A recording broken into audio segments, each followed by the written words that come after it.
ನಮಸ್ಕಾರ ಎಲ್ಲ ಸ್ನೇಹಿತರಿಗೂ ಸ್ವಾದಿಷ್ಟ ರುಚಿ ಚಾನಲ್ಗೆ ಸ್ವಾಗತ. ಇವತ್ತು ನಾನು ನಿಮ್ಗೆ ನಮ್ಮ ಉತ್ತರ ಕರ್ನಾಟಕದ ಕಡೆ ಮಾಡು ಜೋಳದ ಅಂಬಲಿ ಮಾಡಿ ತೋರಿಸ್ತೀನಿ.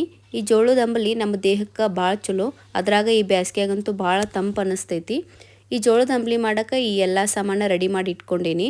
ಈ ಕಡೆ ಒಂದು 4 ಟೇಬಲ್ ಸ್ಪೂನ್ ಜೋಳದ ಹಿಟ್ಟು ತೊಗೊಂಡೇನಿ. ಹಂಗೆ ಡೈರೆಕ್ಟ್ ನಾನು ಹೆಸರು ಬರೋ ನೀರಿಗೆ ಹಾಕಿನಿ ಅಂತಂದ್ರೆ ಗಂಟು ಆಗ್ತೈತಿ. ಅದಕ್ಕೆ ಈ ರೀತಿ ಮೊದಲ ಒಂದು ತಣ್ಣೀರಾಗ ಸ್ವಲ್ಪ ಈ ರೀತಿ ಗಂಟು ಆಗ್ಲಾರ್ದಂಗೆ ಕಲಿಸಿ ಸೈಡಿಗೆ ಇಟ್ಕೋತೇನೆ. ಈ ಕಡೆ ಒಲೆ ಮ್ಯಾಗ ಒಂದು ಮಡಕೆ ಇಟ್ಕೊಂಡು ಈ ಗ್ಲಾಸ್ಲಿ ಒಂದು 5 ಗ್ಲಾಸ್ ನೀರು ಹಾಕ್ಕೊಂಡೇನಿ. ಇವನ್ನ ಹೆಸರು ಬರೋವರೆಗೂ ಕುದಿಸ್ಕೋಬೇಕು. ಈಗ ಇದಕ್ಕೆ ಒಂದು ಬಾಯಿ ಮುಚ್ಚೆ ಒಂದು 5 ನಿಮಿಷ ಹೆಸರು ಬರೋಕೆ ಬಿಡ್ತೇನೆ. ನೋಡ್ರಿ, ನೀರೇ ಹೆಸರು ಬಂದಾವು. ಹಿಂಗೆ ಕಳ ಕುದಿ ನೀರಾಗ ನಾವು ಆಲ್ರೆಡಿ ಏನು ಕಲಿಸಿ ಇಟ್ಕೊಂಡಿದ್ದಿಲ್ಲ ಹಿಟ್ಟು, ಅದನ್ನು ಹಾಕ್ಕೋತೇನೆ. ಬರೀ ಹಂಗೆ ಬೆಚ್ಚಗೆ ಆದ್ಕೂಲೆ ಹಾಕಿದ್ರಿ ಅಂತಂದ್ರೆ ಅಂಬಲಿ ಅಷ್ಟು ಚಲೋ ಆಗಂಗಿಲ್ಲ, ಬಾಯಾಗ ರುಚಿ ಕೊಡಂಗಿಲ್ಲ. ಈ ರೀತಿ ಹೆಸರು ಬರೋ ನೀರಾಗ ಹಾಕಿ ಕೈ ಬಿಡ್ಲಾರ್ದಂಗೆ ತಿರ್ಗಿಸ್ಕೋತ ಹೋಗಬೇಕು. ಸಣ್ಣ ಉರಿ ಇಟ್ಟು ಸ್ವಲ್ಪ ಕುದಿಸ್ಕೊರಿ, ಆಮೇಲೆ ಮೀಡಿಯಮ್ ಫ್ಲೇಮ್ ಇಟ್ಕೋರಿ. ಇದು ನೋಡ್ರಿ, ಸಣ್ಣ ಉರಿ ಇಡೋಗ ಕುದಿಲಿ. ಈ ಕಡೆ ನಾವು ಈ ಬೌಲೆ ಒಂದು ಬೌಲ್ ಮೊಸರು ತೊಗೊಂಡು ಮಜ್ಜಿಗೆ ಮಾಡ್ಕೊಳ್ಳೋನು. ಇದಕ್ಕೆ ಮಜ್ಜಿಗೆ ಹಾಕಿರೋ ರುಚಿ ಕೊಡ್ತೈತಿ. ಈಗ ನೋಡ್ರಿ, ಕಡ್ಗೋಲ್ ತೊಗೊಂಡು ಈ ರೀತಿ ಕಡ್ಕೋತೇನೆ. ನಮ್ಮ ಕಡೆ ಇದಕ್ಕೆ ನಾವು ಕಡ್ಗೋಲ್ ಅಂತೇವಿ, ನೀವೇನಂತೀರಿ ಕಮೆಂಟ್ ಮಾಡಿರಿ. ಈಗ ಬೇಸಿಗೆ ಕಾಲಕ್ಕೆ ಸ್ವಲ್ಪ ತಂಪನ್ನು ಬೇಕಾಗ್ತೈತಿ. ಬರೀ ಮಜ್ಜಿಗೆ ಮಾಡಿನೂ ಕುಡಿತಿರ್ತೀವಿ. ಆದರೆ ಈ ರೀತಿ ಅಂಬಲಿ ಮಾಡಿ ಕುಡ್ದು ಅಂತಂದ್ರೆ ಬಾಯಿಗೂ ರುಚಿ ಇರ್ತೈತಿ, ದೇಹಕ್ಕೆ ತಂಪು ಇರ್ತೈತಿ.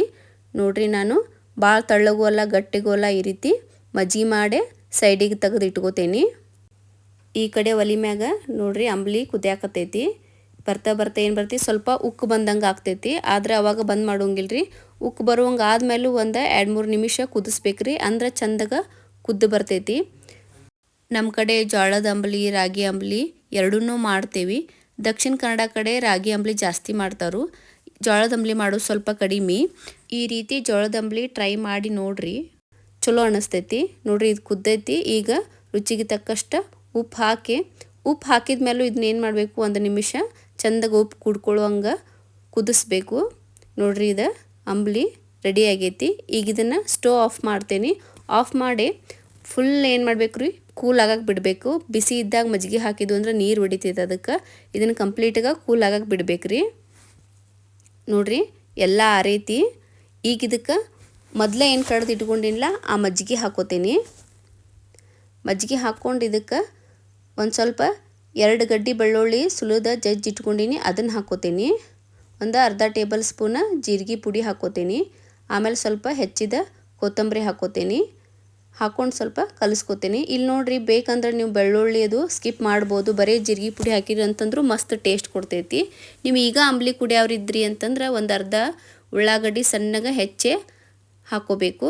ಮೊದಲು ಹಾಕಿರಿ ಅಂತಂದ್ರೆ ನೀರು ಹೊಡಿತೈತೆ. ಅದಕ್ಕೆ ಯಾವಾಗ ಕುಡಿತೀವಲ್ಲ ಅವಾಗ ಹಾಕ್ಕೊಂಡು ಕಲಿಸ್ಕೋಬೇಕು. ನೋಡ್ರಿ, ಮಸ್ತ್ ಜೋಳದ ಅಂಬಲಿ ರೆಡಿ ಆಯಿತು. ನೀವು ಮಾಡಿರಿ, ಕಮೆಂಟ್ ಮಾಡಿರಿ, ನಿಮ್ಮ ಫ್ಯಾಮಿಲಿ ಫ್ರೆಂಡ್ಸ್ಗೆ ಶೇರ್ ಮಾಡಿರಿ. ನನ್ನ ಚಾನಲ್ ಇನ್ನೂ ಸಬ್ಸ್ಕ್ರೈಬ್ ಮಾಡಿಲ್ಲ ಅಂತಂದ್ರೆ ಸಬ್ಸ್ಕ್ರೈಬ್ ಮಾಡಿರಿ. ಪಕ್ಕದಲ್ಲಿರುವ ಬೆಲ್ ಐಕಾನ್ ಒತ್ತಿರಿ, ಅಂದ್ರೆ ನನ್ನ ಎಲ್ಲ ವಿಡಿಯೋಸು ನಿಮ್ಗೆ ನೋಟಿಫಿಕೇಷನ್ ಬರ್ತಾವು. ಧನ್ಯವಾದಗಳು.